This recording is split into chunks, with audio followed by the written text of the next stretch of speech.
The drama surrounding cocky fighters is never really about what they say before the bell rings. It's about what happens after the noise fades, when the ring lights feel hotter, the canvas feels harder, and confidence suddenly demands proof. Boxing has always been the perfect stage for instant karma, because arrogance has a way of echoing loudly in an empty arena once fists start flying. These moments don't arrive with warning. They explode into existence in a single punch, a sudden stumble, a look of disbelief that no trash talk can protect you from. And once it happens, there is no rewinding it, no explaining it away. The fight tells the truth. It usually starts with control. A fighter walking forward, chin tucked just enough to look disciplined, hands loose, rhythm calm. The advice sounds simple. Always look with the right hand. Set up the left hook. Extend it clean. Stay balanced. On paper, it's textbook boxing. In reality, it's chaos waiting to break loose. One moment you're dictating the pace, feeling untouchable, and the next your legs betray you. Your chin lifts a fraction of an inch too high. Your confidence turns into hesitation, and the crowd senses it before you do. The punch lands, and suddenly the narrative flips. Sometimes the chaos doesn't end with the final bell. Controversy lingers. Shadows creep in, and victories are stripped away long after the cheers die out. Failed drug tests, overturned results,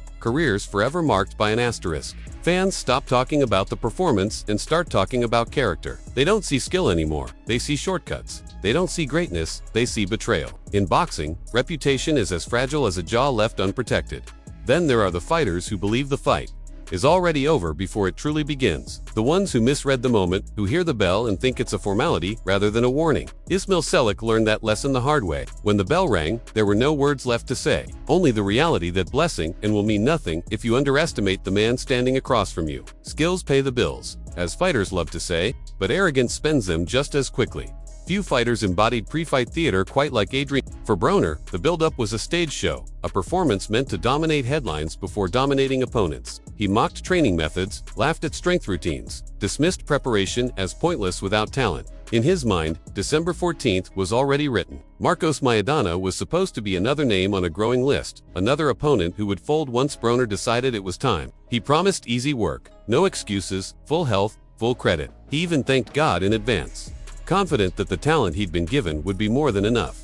But boxing has never respected scripts. When the bell rang, nothing changed except everything. Maidana didn't come to play a role in Broner's show. He came to swarm, to force chaos, to drag Broner into a fight he didn't want and couldn't control. Along the ropes, the confidence began to crack. Right hands started landing, clean and heavy. Then came the moment that rewrote Broner's career in an instant. The first knockdown. The first time he'd ever been put on the canvas as a professional. The crowd felt it before he did.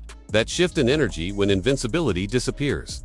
Round after round, Maidana imposed his will. Brutal offense, relentless pressure, punches that didn't just score but damaged. Broner tried to answer back, flashing moments of speed and accuracy, landing sharp shots that reminded everyone of his talent. But it wasn't enough to regain control. He was being dragged into deep water by a man who thrived there. Even when Broner found success, it came at a cost. Headbutts, clinches, frustration boiling over into desperate tactics. The fight had escaped him, and everyone watching knew it. By the time it was over, the story was complete. One of the greatest years in boxing had found its defining moment. Maidana didn't just beat Broner, he humbled him. The post-fight interviews couldn't erase the image of Broner on the canvas. Eyes wide, reality settling in. Getting knocked down for the first time changes a fighter. It forces questions that confidence alone can't answer. That same brutal honesty showed itself when Cassim stepped into the biggest fight of his life against Joe Murray. Tension filled the air even before the opening bell. The kind of tension that promises violence. When the fight began, Murray imposed himself immediately,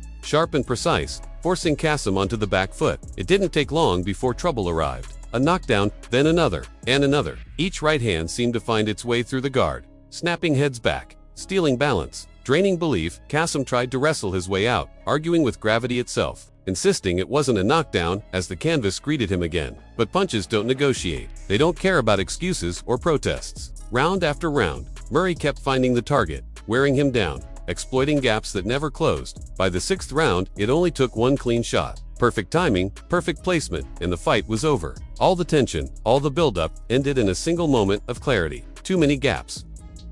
Too wild. Boxing punishes those mistakes without mercy. Sometimes, the arrogance isn't playful or flashy. Sometimes it's fueled by something darker. Old grudges, bottled hatred, words that never truly faded. Jorge Luis Gonzalez came into his fight with Riddick Bowe, carrying history from the amateurs, dragging decades-old resentment into the present. He talked, provoked, reopened wounds from the Pan American Games, directing all that fury at a man who refused to engage. Bowe didn't trade insults. He didn't rise to the bait. He waited. From the opening round, the difference was obvious. Gonzalez tried to impose himself, but Bowe's size, timing, and composure told a different story. Hard right hands landed with frightening ease. Left hands followed, snapping heads back, breaking rhythm, breaking resolve. Gonzalez absorbed punishment, round after round, the bravado slowly draining away as reality set in. By the 6th round, the message was delivered. A knockdown, the first of Gonzalez's professional career, and one he wouldn't rise from. The referee didn't even bother with the count. Hatred couldn't protect him. History couldn't save him. The build-up to Bernard Hopkins versus Joe Calzaghe was filled with controversy of a different kind. Bold statements, inflammatory comments, lines drawn in public that demanded an answer. Hopkins knew how to command attention, how to turn words into weapons. Many wondered if he could back them up once the talking stopped. Inside the ring, Calzaghe provided the response. He didn't match Hopkins' rhetoric. He matched him with volume, speed, and control. The fight wasn't without drama. Big right hands landed. Moments of tension flared. Hopkins tried to slow the pace, to impose his veteran savvy, even showboating at times. But Calzaghe kept coming, punching in combinations, outworking him, forcing exchanges that favored youth and activity. By the final bell, the outcome was clear. The belt changed hands, and the message was delivered without a single word spoken afterward.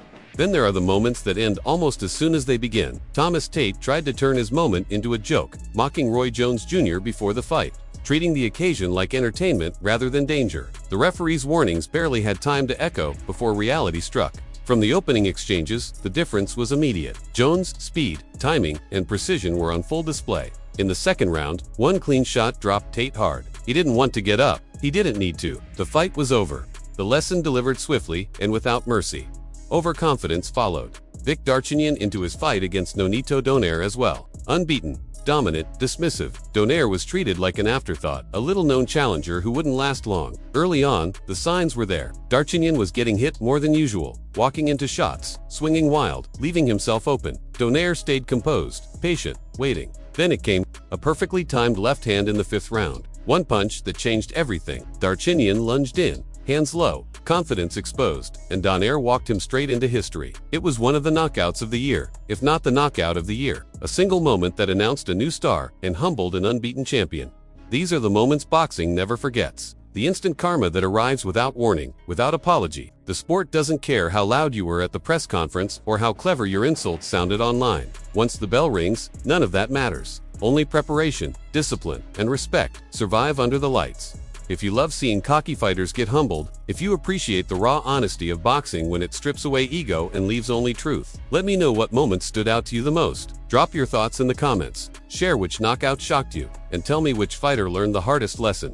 And if you want more dramatic breakdowns like this, make sure to like the video, subscribe to the channel, and stay tuned. The next story is already waiting.